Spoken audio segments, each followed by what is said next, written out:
ফের তৃণমূলের বিশেষ ট্রেনের আবেদন বাতিল করা হলো। ব্রিগেড সমাবেশের জন্য দুটি বিশেষ ট্রেনের আবেদন করা হয়েছিল।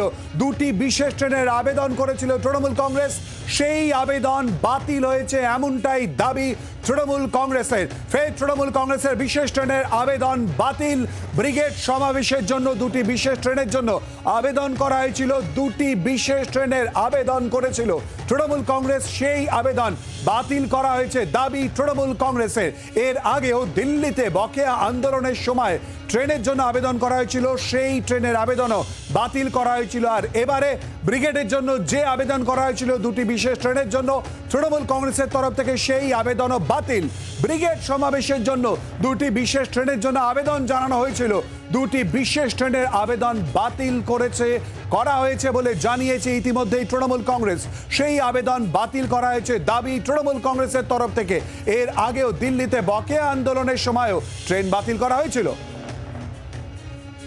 জানবে এ নিয়ে কথা বলে সঙ্গে রয়েছে আমাদের প্রতিনিধি শ্রেয়সী গঙ্গোপাধ্যায়। শ্রেয়সী, কি জানতে পারছো? দেখো, যেটা জানিয়ে রাখি সেটা হচ্ছে যে তৃণমূলের পক্ষ থেকে রেলের কাছে একটি চিঠি পাঠানো হয়েছিল, যেখানে 8 তারিখে দুটো ট্রেন আলিপুরদুয়ার এবং নিউ কোচবিহার থেকে দুটো ট্রেন নর্থ ইস্ট ফ্রন্টিয়ারকে বলা হয়েছিল যে সেক্ষেত্রে আইআরসিটিসির মাধ্যমে নর্থ ইস্ট ফ্রন্টিয়ার কাছে আবেদন করা হয়েছিল যে ওই ট্রেনগুলো যেন চালানো হয়, যাতে ওই ট্রেনগুলো যেন স্পেশাল ট্রেন হিসেবে সেক্ষেত্রে ব্যবস্থা করা হয় ওই দুটো স্পেশাল ট্রেনে, যাতে 10 তারিখে যারা তৃণমূল কংগ্রেসের কর্মীরা যারা আসবেন তাদের জন্য ওই দুটো স্পেশাল ট্রেনে রিকুইশন করা হয়েছিল তৃণমূল কংগ্রেসের পক্ষ থেকে। এখন তৃণমূল কংগ্রেসের কাছে আজকে একটি চিঠি এসে পৌঁছেছে, যে চিঠিতে কার্যত বলা হয়েছে যে অপারেশনাল কনস্ট্রেন্ট অর্থাৎ চালানোর ক্ষেত্রে সমস্যা রয়েছে, ফলে ওই দুটো স্পেশাল ট্রেন দেওয়া যাচ্ছে না। এই গোটা বিষয়টি নিয়ে কিন্তু কার্যত তীব্র প্রতিবাদ করেছে তৃণমূল কংগ্রেস, যেখানে তাদের বক্তব্য এর আগেও যখন 100 দিনের কাজের বকেয়া নিয়ে দিল্লিতে যাওয়ার প্রসঙ্গ উঠেছিল, সেই সময়েও কিন্তু স্পেশাল ট্রেনের আবেদন করা হয়েছিল এবং কার্যত দেখা গিয়েছিল তখনও কিন্তু লাস্ট মোমেন্টে সেই স্পেশাল ট্রেন বাতিল করা হয়েছিল। কিন্তু কার্যত তৃণমূল কংগ্রেস কর্মীদের মনোবল তখন দমানো যায়নি, তাদেরকে বাসে করে নিয়ে যাওয়া হয়েছিল, ফলে এবারও কিন্তু মনোবল কোনোভাবেই দমানো যাবে না এমনটাই কিন্তু তৃণমূল কংগ্রেস দাবি করেছে।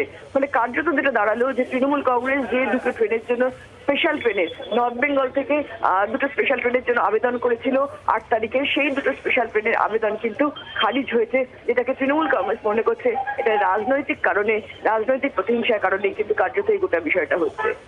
শ্রেয়সী, আমাদের সঙ্গে থাকো। আপনাদের জানিয়ে দিচ্ছি জি 24 ঘন্টা এক্সক্লুসিভ। ফের তৃণমূল কংগ্রেসের তরফ থেকে যে আবেদন করা হয়েছিল বিশেষ ট্রেনের, সেই আবেদন বাতিল করা হয়েছে। ব্রিগেড সমাবেশের জন্য এই দুটি বিশেষ ট্রেনের জন্য আবেদন করা হয়েছিল, দুটি বিশেষ ট্রেনের আবেদন করেছিল তৃণমূল কংগ্রেস, সেই আবেদন বাতিল করা হয়েছে বলে জানা যাচ্ছে তৃণমূল কংগ্রেসের তরফ থেকে, এমনটাই দাবি করা হচ্ছে।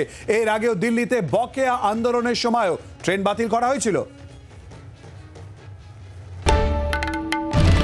বাংলার আওয়াজ, বাঙালির আবেগ, জি 24 ঘন্টা।